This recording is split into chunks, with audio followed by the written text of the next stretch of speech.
Today's Cowboys report is made possible by Roan. I am rocking one of their polos, and we'll tell you all about them later on in today's show. But do make note, you can get 20% off by using promo code ChatSports over at roan.com/chatsports.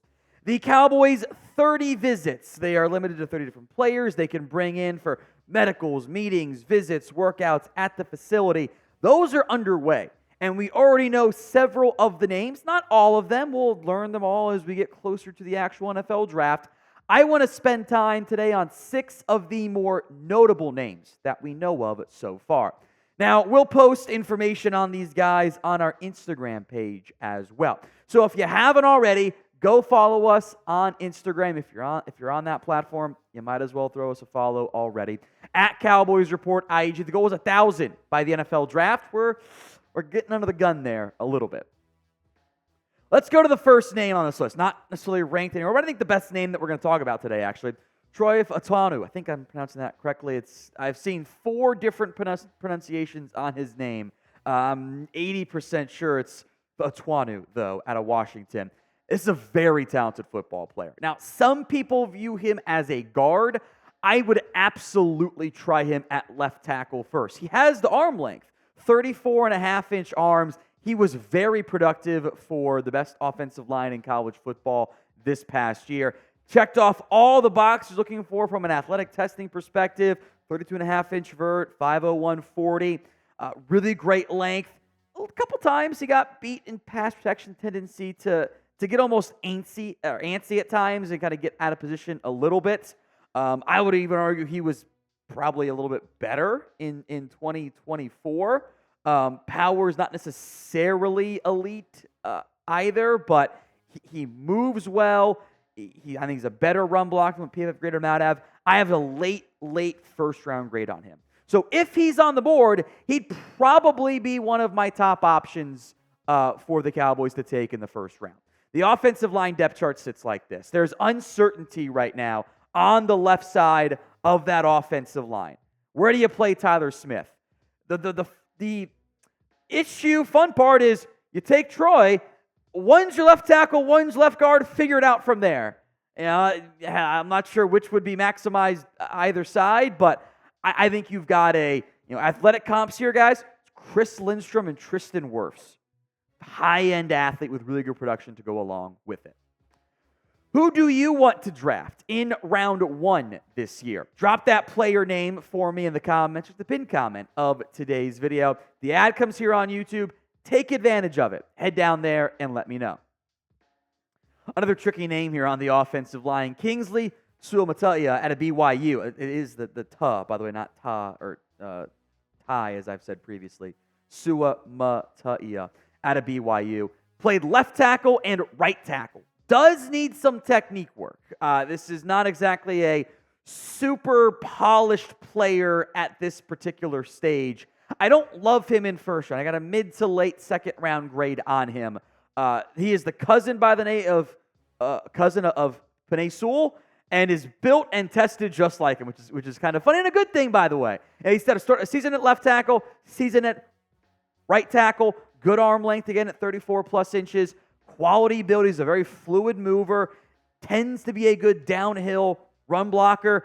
Just at times, the technique kind of gets him out of control and gets him wild. And that's why the PFF grade, for example, maybe wasn't the greatest. I think he needs development. He needs to get his hand placement organized. Tends to overset. Will get tricked on some stunts as well. And his timing gets off sometimes. Sometimes, I would rather have to pull somebody back than ramp them up. But he goes for the kill shot a lot. I think he does fit really well in a zone blocking scheme, which I'd like to do more of than what the outside zone than what the Cowboys did this past season. I think Charles Leno was kind of a mid-range comp, works out really well for him. Today's show is made possible by Roan. The mail closet was due for a radical reinvention, and Roan has stepped up to the challenge to deliver everything you need, from polos to quarter zips to dress shirts, pants, and even more. Roan has you covered. 4-way stretch fabric gives you breathability and flexibility. It's free to enjoy whatever life ends up throwing your way.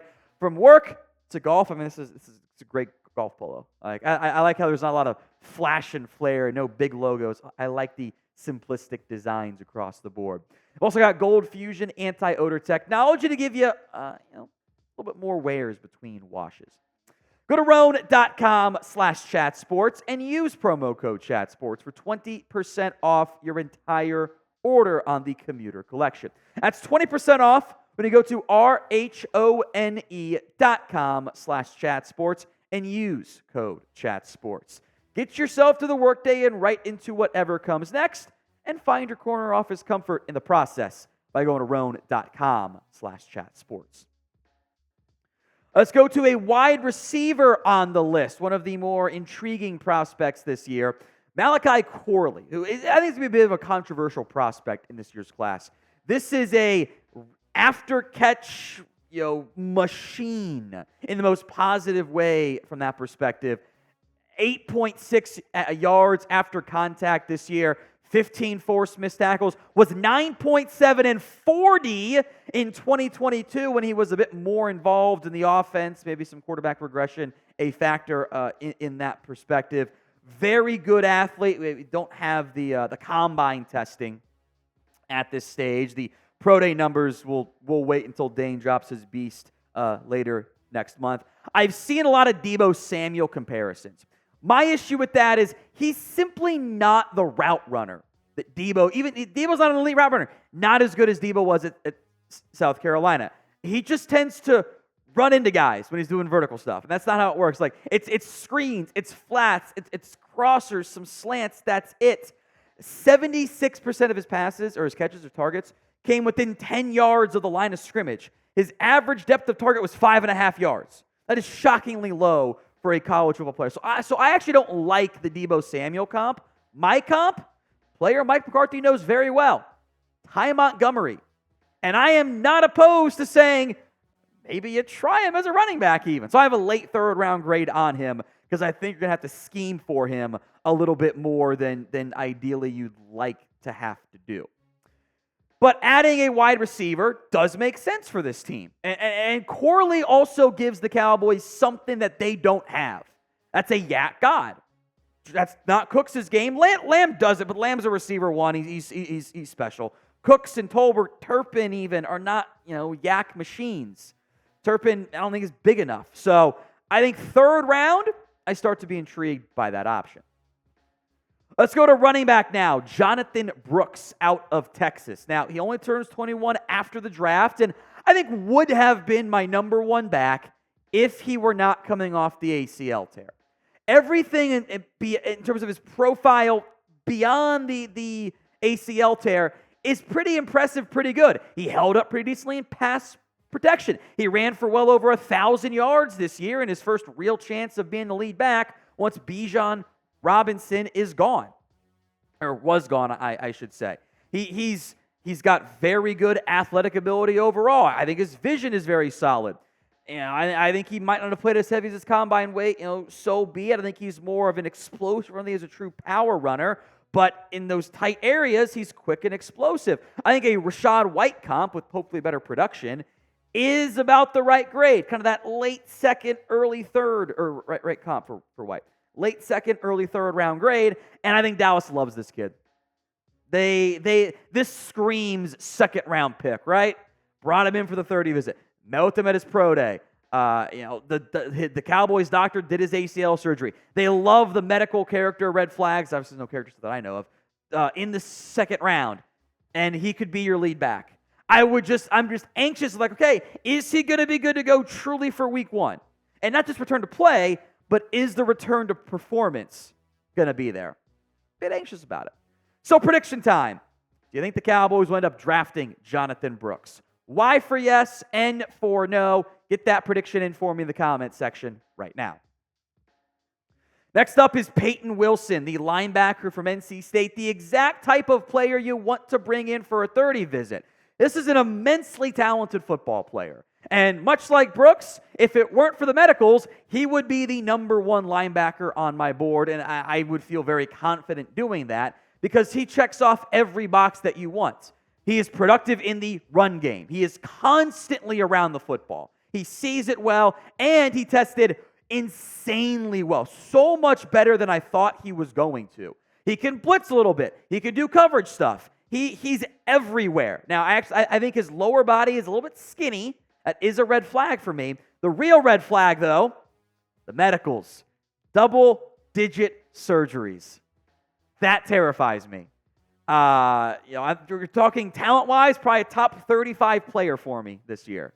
Medical-wise, there will be teams that take him off the board. So where does he go?